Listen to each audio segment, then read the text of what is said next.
Dismissal from the service అంటే ఒక 2 పదుల సంఖ్యలో ఉన్న బ్యూరోక్రాట్స్ మొత్తం సర్వీసుల నుంచి బయటకు వెళ్ళిపోవాల్సిన పరిస్థితి దేశవ్యాప్తంగా పెద్ద సంచలనం అవుతుందేమో. అవుతుంది. ఇప్పుడు దేశవ్యాప్తంగా సంచలనం కాలేదా? అయిందిగా.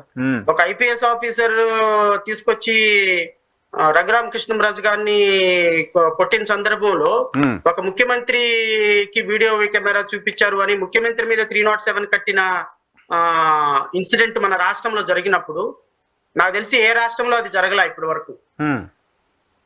ఏ రాష్ట్రంలో ఒక ముఖ్యమంత్రి మీద 307 ఎఫ్ఐఆర్ కట్లా.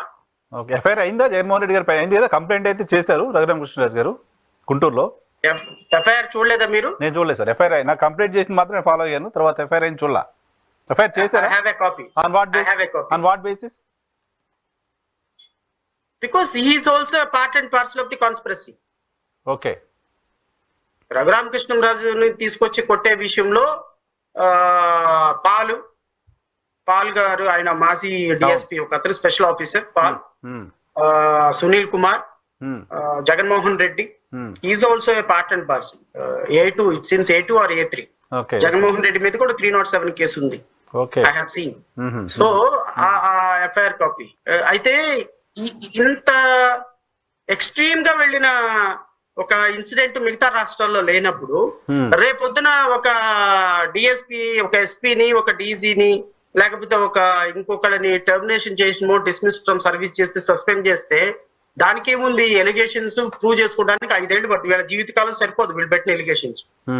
కరెక్టా కాదు? ఇప్పుడు ఒట్టించేవాడు మనవాడైతే ఎక్కడున్నా మనకు కావాల్సింది మనకు వచ్చేస్తుంది. ది సేమ్ వే పనిష్మెంట్ ఇచ్చేవాడు మనోడైతే ఏ పనిష్మెంట్ అయినా రాసేసుకుంటాడు. What is wrong? ఇష్టమని గౌరవించాలి అనే అభిప్రాయం. మన మీద ఒక తప్పు జరిగింది, మనం అలా తప్పులు చేయకూడదు, మనం కూడా ఇప్పుడున్న ఎస్పీలని మనం కూడా జాగ్రత్త చూసుకోవాలి, లీగల్ గా లా అండ్ ఆర్డర్ తోటి వెళ్ళాలి అని రాబోయే ప్రభుత్వం చెప్పాలి. అది విఘ్నత కలిగిన ప్రభుత్వం. ఇప్పుడు పొంగనూరులో చంద్రబాబు నాయుడు మీద దాడి జరిగినప్పుడు ఒక ఎస్పీ వ్యవహరించిన వివాదాస్పదమైన తీరును అందరం ఖండించాం. తప్పు అది అని కదా. నేను మీ ఛానల్లోనే చాలాసేపు మాట్లాడాను. అది కూడా నాకు ప్రసాద్ కి ఇద్దరికి గొడవ ఆర్గ్యుమెంట్ జరిగినప్పుడు నేను గత ప్రభుత్వాన్ని చాలా సీరియస్ గా డిఫెండ్ చేశాను. ఆయన ఎస్పీ చేసినటువంటి కార్యక్రమాన్ని ఆయన డిఫెండ్ చేస్తే, నేను గత ప్రభుత్వం చేసినటువంటి విధానం తప్పు. ఒక ప్రతిపక్ష నాయకుడు ఒక చోటుకి వెళ్ళినప్పుడు వాళ్ళకి ఫ్రీడమ్ ఆఫ్ రైట్ ఉంది, ఎక్కడికి వెళ్ళినా కూడా ఫ్రీడమ్ ఆఫ్ స్పీచ్ ఉంది, they may go anywhere in the country, so you cannot stop them అని చెప్పాను. పోలీసులను చాలా తీవ్రంగా ఖండించాం.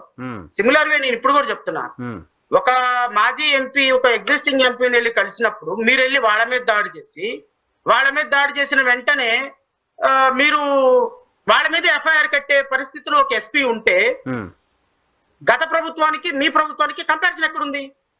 Okay okay. ఏది మొన్న పొంగనూరులో జరిగింది, లేటెస్ట్ గా పొంగనూరులో మిథున్ రెడ్డి గారి పేరు జరిగింది దాంట్లో. ఓకే, జరిగింది రెడ్డప్ప అండ్ మిథున్ రెడ్డి.